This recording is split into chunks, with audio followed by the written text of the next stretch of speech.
All right, let's dive into something a little different today.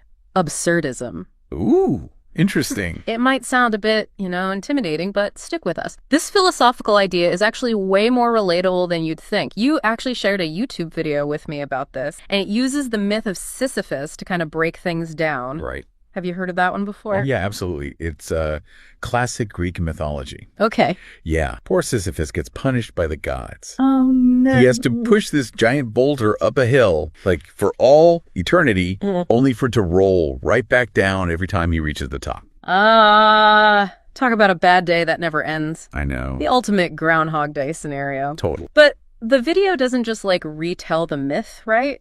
Yeah. It uses it to explain this whole idea of absurdism. Mm-hmm. What'd you make of that connection? I think it's really brilliant. It's that feeling of futility that Sisyphus embodies. That's kind of at the heart of absurdism. Like, it's about this clash between our very human desire for meaning, for purpose, and then the universe is just kind of not really caring. So it's like we're all searching for our purpose, trying to make our lives matter, but the universe is just this giant, indifferent void. Kind of depressing, huh?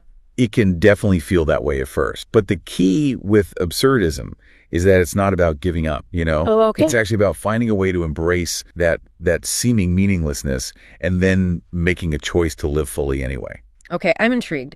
So how does that work exactly? The video talks about different ways people react to realizing that, maybe the universe doesn't have some big plan for them. Right. It lays out three main paths. Okay. First, there's what they call philosophical suicide.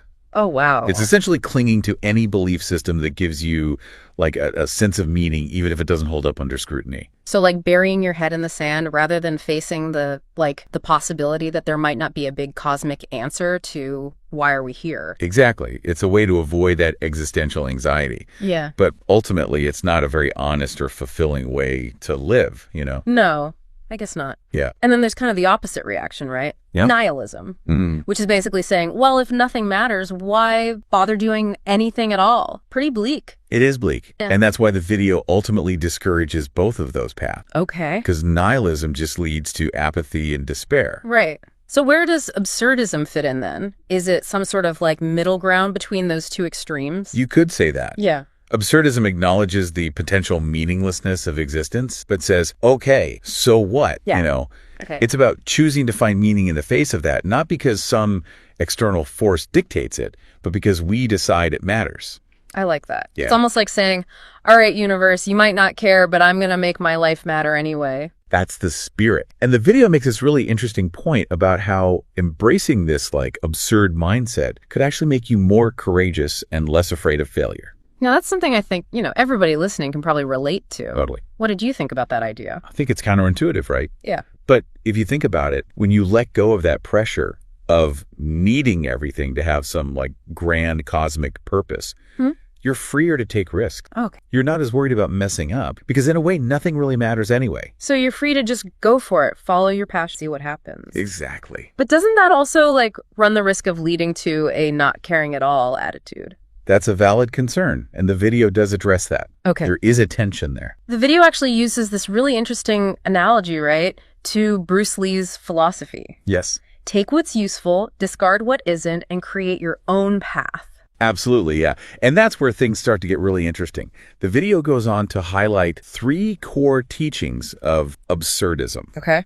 Embracing freedom, finding meaning in chaos, and embracing suffering. Whoa, those sound pretty intense, especially that last one. Who wants to embrace suffering? No one. On the surface, right? Okay. But it's about finding meaning in the midst of those inevitable challenges. Okay. And this is where the video brings in Albert Camus himself, the guy who really popularized these ideas. Right. The video talks about his own life, which was full of hardship. He faced poverty and dealt with tuberculosis. It's almost like his own experiences led him to this philosophy. Absolutely. And it gives his ideas even more weight because it wasn't just theoretical for him. Right. It was a way of coping with a world that often felt absurd and unfair. Okay, I'm ready to hear more. Let's unpack those three core teachings, starting with embracing freedom. What does that actually mean in the context of absurd? So this embracing freedom thing, it's not about just running off to a deserted island. All right. What did the video have to say about that? Yeah, not exactly. It's more about recognizing that in a world where there might not be a grand plan, we actually have a lot of choice. Oh, okay. It's about defining our own values, and then like living by them, even when those values clash with societal norms or expectations. So it's like a deeper kind of freedom, an internal freedom to be true to yourself, even if like the universe doesn't give you a script. Exactly. And that ties directly into the next teaching, which is finding meaning in chaos. Okay. The world can be totally random. Things happen that don't make sense. Right. But absurdism encourages us to like look for meaning despite all that. Okay, but how do you do that? Like if there's no inherent meaning, how do we create it? It's about deciding what matters to you, what you want to stand for, and then creating your own meaning based on those values. It could be through your relationships, your work, creative pursuits, or simply by connecting with nature, appreciating the beauty around you. So it's like saying, okay, the universe might be a random mess, but I'm going to find my own order, my own purpose within it. Yeah, exactly. And that kind of brings us to the most challenging teaching, which is embracing suffering. Oh, boy. Now, this doesn't mean like actively seeking out pain or anything. Right. But rather acknowledging that suffering is an inevitable part of life. And the video talked about, Camus's own experience with suffering and how that kind of shaped his whole worldview. Absolutely. And he believed that instead of trying to avoid or deny suffering, we can actually find strength and resilience by facing it head on. It's about learning to grow from those tough experiences, to find meaning in the struggle itself. I'm really starting to see how these teachings all kind of connect. Like you embrace freedom by defining your own values, you create meaning in a chaotic world, and even suffering can become like this source of growth. It's like building a foundation for a life that has meaning because you chose it, not because somebody told you it should. That's a great way to put it. But, the video does point out that there is a counter argument to this whole absurdist thing. Right. What if this, like, who cares attitude goes too far? What about things like faith or trying to make the world a better place? Right. Does absurdism just lead to apathy and selfishness? That's what I was wondering about earlier. Like, yeah, sure, the universe might not care, but shouldn't we care? That's a really important point. And the video doesn't shy away from that tension. Remember, it's about taking what's useful from absurdism and integrating it into your own world. Like that Bruce Lee analogy, taking what works and leaving the rest behind. Exactly. It's about finding that balance between accepting the absurdity of existence and still choosing to engage with the world in a meaningful way. So it's not about not caring at all, but rather about recognizing that meaning isn't something that we just find out there in the universe. It's something we create within ourselves. Yeah. And that's incredibly empowering. You can choose to care about things, to fight for things, to love and connect with others, even if the universe is indifferent. Your choices still matter because you make them matter. The video also brought up this idea that this kind of not caring attitude might actually be fueling some of the like more extreme behaviors we see like online, like those influencers who seem to live like consequence-free lives, or people taking risks that, to the rest of us seem like pretty reckless. That's a fascinating observation. And it kind of raises the question, has this embrace of the absurd, this detachment from like societal expectations gone too far in some cases? Has it become like a distorted version of what Camus was talking about? Right. Because at the end of the day, we still live in a society. We do. And our actions have consequence, both for ourselves and for others. Totally. It's complex. It's a complex issue, yeah. And it highlights, I think, the importance of finding that balance. Yeah. Of not letting the who cares attitude slip into, a truly nihilistic, nothing matters outlook. So how do we navigate that? How do we embrace the like liberating aspects of absurdism without falling into the trap of thinking that nothing matters? I think the key is remembering that while the universe might not provide like inherent meaning, we still have a responsibility to create meaning for ourselves and for each other. We're still human beings with the capacity for compassion, for empathy, for connection. And maybe that's where faith comes in. Or like the search for something greater than ourselves. It's not about rejecting those things outright, but rather about understanding that